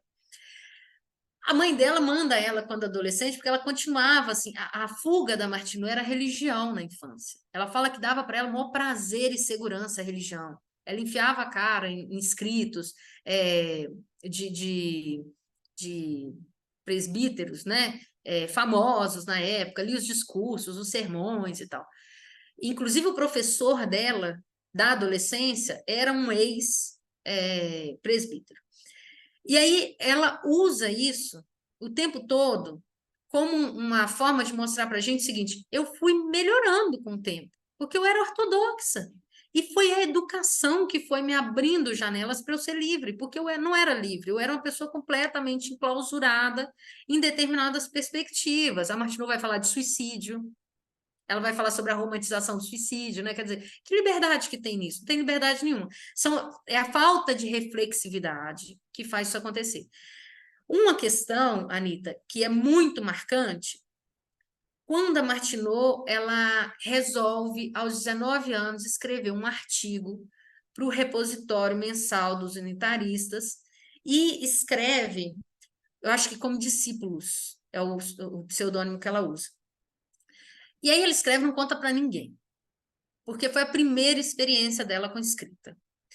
Ela escreveu e tal, e quando ela sai a publicação, o irmão mais velho dela, esse que morreu, chega para ela e fala assim: Martineau, olha, vem cá, vem ver, esse cara é novo, esse é um autor novo, ninguém escreve como esse cara, né? E mostra para ela o paper que tinha saído e tal, e na sequência tinha saído um outro. E aí ele lê, comenta com ela e tal. Nossa, olha só, será que isso é bacana, né? Aí ela fala assim: quem escreveu fui eu. ele vira para ela diz que ele chama ela de querida pela primeira vez e fala assim: querida, a partir de hoje, deixe pregar botões para outras mulheres que você é uma escritora. Então, existia um certo estímulo, sim. Existia um reconhecimento de capacidade, né? Mas é óbvio que não era possível uma liberdade total. Vejam, vocês são alunos de direito, galera. A Inglaterra desse período, mulher não recebia herança, né? Não tinha herança.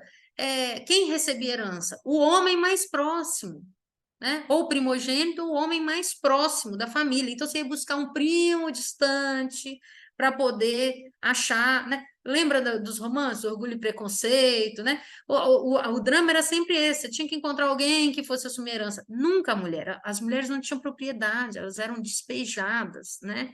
Elas tinham que se virar. A Martina vai falar que o maior drama nos Estados Unidos é isso, as mulheres pobres, não tinha pobres, a não ser as mulheres pobres. Por quê?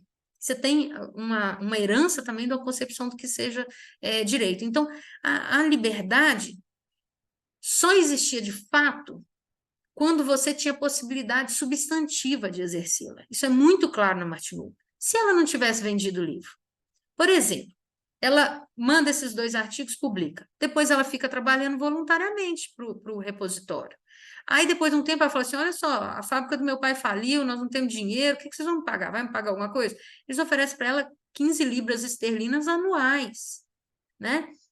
E ela diz: os afazeres domésticos me ensinaram a ter autonomia. Eu consigo fazer minhas roupas, eu consigo cozinhar minha comida e tal, mas eu não tenho renda para bancar os custos, né? E aí ela vai conseguir só depois que ela é famosa. E para ser famosa tem um longo percurso, porque os boicotes são muitos até você conseguir. Né? Quando ela consegue, por indicação do pastor da igreja dela, que o irmão, que era o Charles Fox, publicasse o Illustrations para ela recebe, porque é muito recomendada, recebe uma proposta. Mas o James Mill, mulher não é futriqueira, não é homem que é. O James Mill vai lá no Fox e fala assim: que é isso? Economia política dada assim com novela? Que é isso? Tem que ser ortodoxo, tem que ensinar igual o Adam Smith ensinar, tem que escrever um compêndio, né? Não pode ser esse negócio. Aí o Charles Fox, o editor, vai lá e fala assim: olha só, sinto muito, mas eu tinha te falado 100 assinaturas, então vou passar para 500. Eu falei que ia publicar 5 livros, se eu não vou publicar só 2, viu? Vamos ver no que vai dar esse negócio.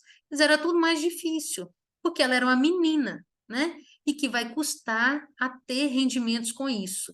Ela ganha concursos anonimamente para poder ter renda. A mãe dela pressiona ela, fala: escuta, quando é que esse negócio de escrita aí vai dar em alguma coisa, hein? Vamos voltar a costurar? A sua irmã foi ser governanta, a outra foi ser professora. Mas você é surda, minha filha, vamos, enxerga o negócio, né? Esse negócio de escrever não vai dar em nada, não. O que você dá conta de fazer? A mãe dela era muito durona. E com razão, para sobreviver também. Que renda você vai trazer para a família, né? Ela fala assim: nossa, não aguentava mais a pressão, mas deu certo. Então, deu certo, assim, por ocasiões que fugiam também ao controle dela, né? Porque ela se empenhava e tal, mas não basta, vocês sabem disso, né? Tão bem quanto eu, não basta se empenhar, não basta ser bom, né? Tem toda uma estrutura de privilégios sobre a qual a Martineau sempre lutou, sempre a estrutura cavalheiresca, que vai sempre te empurrar para fora, te empurrar. Você tem sempre que demonstrar o dobro, o triplo para chegar naquele lugar. Falei demais, gente. Eu falo muito. Vocês têm que me cortar. Falo muito assim de quantidade, né? Não de. Mas Imagina. obrigado por me ouvirem. Fernanda, bom, então, em nome da turma 2HA, que está aqui, né, estão aqui ativamente, inclusive no chat, eles só são tímidos, né? Uma geração tímida. Ninguém, gente, é final da palestra, ninguém vai abrir uma câmera para dar um adeus para a professora Fernanda, agradecer, né, a presença dela. A gente queria agradecer muito, Fernanda, né? Foi incrível te conhecer, né?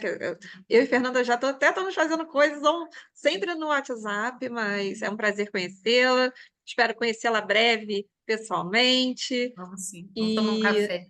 pois é. E André, né? André, você quer dar alguma palavra também para a gente poder encerrar? Então, queria agradecer, Fernanda. Certamente a gente vai trabalhar muito juntos ainda, né, com o Ateliê de Humanidades para difundir ainda mais seu trabalho editorial com a Martineau. Nesse sentido, eu queria convidar vocês e também quem está assistindo online, na publicação online que a gente está fazendo essa aula, para seguir as redes da Fernanda, HC Alcântara, no Facebook ou no Instagram, e também sinalizar que ela já publicou livros da Martinot e está com um livro em pré-venda. Por favor, Fernanda, fala a respeito disso também, para as pessoas também poderem adquirir o livro, acompanhar o trabalho. A coleção Herbst Martineau é uma coleção que surge porque os alunos sempre, quando falavam de Martineau, alunos, colegas falavam que não tinha disponível, né? Na verdade, está disponível, está em domínio público, né? Há muito tempo, inclusive. Mas só que estar em domínio público, no inglês aristocrático, né?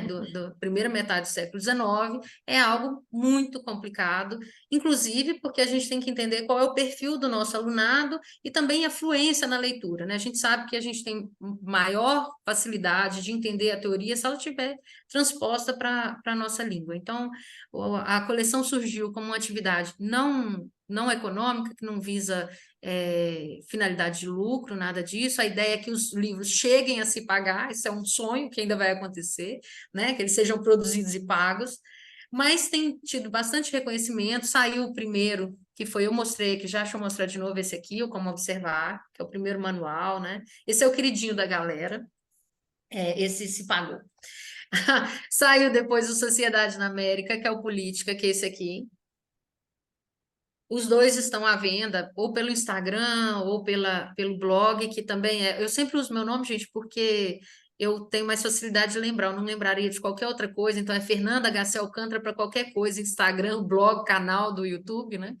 E agora está em pré-venda o Sociedade na América, o volume Economia. E aí eu estou fazendo como o Charles Fox e pedindo uma lista de assinaturas para mandar imprimir, porque é um livro muito caro, um livro que só a impressão dá 16 mil reais, se for 1.000 exemplares, que eu tento fazer para que o livro fique mais barato. A ideia é que os livros sejam sempre baratos para o alunado adquirir, para a gente romper com a ideia também de digitalização, a ideia de que a gente ignora os direitos autorais, né, André? Ignora o trabalho dos editores, dos tradutores, que esses direitos sejam mantidos, né, que eles sejam trabalhados da forma como os editores e autores queiram que eles sejam trabalhados. Então, abrir lá, se tiver 200 assinaturas, nós vamos imprimir. Quem vai estar fazendo o prefácio é o Ricardo Antunes, que é uma pessoa maravilhosa, e a quarta capa é da Natália Montebello. É um livro maravilhoso, espetacular. É um livro denso, mais de 300 páginas, e que espero saia esse ano ainda, se a gente tiver fôlego para produzir ele. Obrigada pelo espaço para poder divulgar, André. Imagina. E, Fernanda, muito obrigada, gente, né, na página também da extensão, na memória.puc-rio, a gente vai estar divulgando trabalhos dos alunos sobre a Martineau e sobre o seu trabalho também, e quando estiver pronta a live, né, André, quando estiver disponível, a gente também compartilha por lá. Queria só agradecer essa tarde, assim, passou rápido, né, foram 2 horas, já são 5, e, enfim, muito obrigada mesmo a todos, aos alunos e alunas que estão aqui presentes também e participaram ativamente aí no chat, e, né, pela aula que a Fernanda nos proporcionou hoje sobre o pensamento da Henriette Martineau. Obrigada, gente. Tchauzinho, então. Até a Tchau, boa próxima. tarde. Obrigado. Até. Tchau, pessoal. Tchau.